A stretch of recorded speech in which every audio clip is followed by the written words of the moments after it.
అంటే వాస్తవంగా కొంతమందికి ల్యాండ్ ఎక్కువ ఉంటుంది మామూలుగా, వాస్తవంగా వాళ్ళంటే పూర్వీకుల నుంచి వచ్చింది, కానీ తీరా చూస్తే రికార్డులో మాత్రం తగ్గిపోతూ ఉంది. సో దీనికి ఎట్లా పరిష్కారం?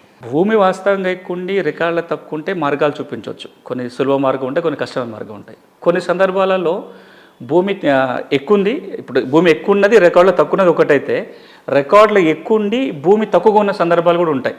అంటే నాకు 2 ఎకరాలే వాస్తవంగా ఉంది, రికార్డులో 4 ఎకరాలు ఉంటుంది. ఇప్పుడు ఆ 4 ఎకరాల రికార్డులు ఉంది కాబట్టి నాకు 4 ఎకరాలు చూపించండి అంటే సాధ్యం కాదు. అది రెవెన్యూ పరిధి కాదు. ఎప్పుడైనా వాస్తవం తగ్గట్టుగా రికార్డులు ఉంటే తప్ప రికార్డులు ఉన్నదాని ప్రకారం వాస్తవంగా చూపించాలంటే అది సాధ్యపడదు. ఇప్పుడు మీరు అన్నదాన్ని మాత్రమే ఏదైతే నాకు భూమి వాస్తవంగా ఎక్కువ ఉండి రికార్డులు కనుక తగ్గినట్లయితే అది 2-3 కారణాల వల్ల జరిగి ఉండొచ్చు. ఒకటి, నాకు ఎక్కువ ఉన్నది ఈ సర్వే చేసినప్పుడే పొరపాటు జరిగి ఉండొచ్చు. అంటే టీపన్ తయారవుతున్నప్పుడు లేదా తర్వాత కసరాపహన్ సేతువారు తయారవుతున్నప్పుడు తప్పు జరిగి ఉండొచ్చు, అట్లా ఇబ్బంది అయి ఉండొచ్చు. లేదా సేతువార్లోనూ టీపన్లోనూ సరిగానే ఉంది కానీ ఆ తర్వాత కాలక్రమేణా రికార్డులో పహానీలో తప్పు 1Bలో తప్పు జరిగి ఉండొచ్చు.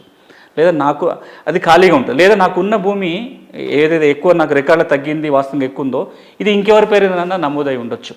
ఇప్పుడు భూభారతి చట్టం ఏమంటుందంటే సెక్షన్ 4 సబ్సెక్షన్ 6 కింద దరఖాస్తు పెట్టుకుంటే నాకు గనక భూమి నా స్వాధీనంలో ఉండి నాకు చట్టబద్ధంగా ఎట్లొచ్చిందో నేను నిరూపించుకోగలిగితే ఆర్డీఓ కానీ కలెక్టర్ కానీ భూమి విలువను బట్టి ఎంక్వైరీ చేసి కాగితాలు పరిశీలించి ఆ భూమి రికార్డులు ఎక్కించడానికి అధికారం కలిగి ఉన్నారు. ఒకవేళ కనుక పొరపాటు టీపన్లోనో సేతువారులో జరిగి ఉంటే మాత్రం ప్రొసీజర్ వేరుంటుంది. భూభారతి కింద పరిష్కారం చేయడానికి కుదరదు. ముందు సేతువారు టీపన్ కరెక్షన్ జరగాలి. అది జరగాలంటే ఏడీ సర్వే ల్యాండ్ రికార్డ్స్ ద్వారా రిపోర్టు డైరెక్ట్ సర్వే సెటిల్మెంట్కి వచ్చి ముందు టీపను అది సవరించిన తర్వాత అప్పుడు మళ్ళీ భూభారతిలో సవరించడానికి అవకాశం ఉంటుంది.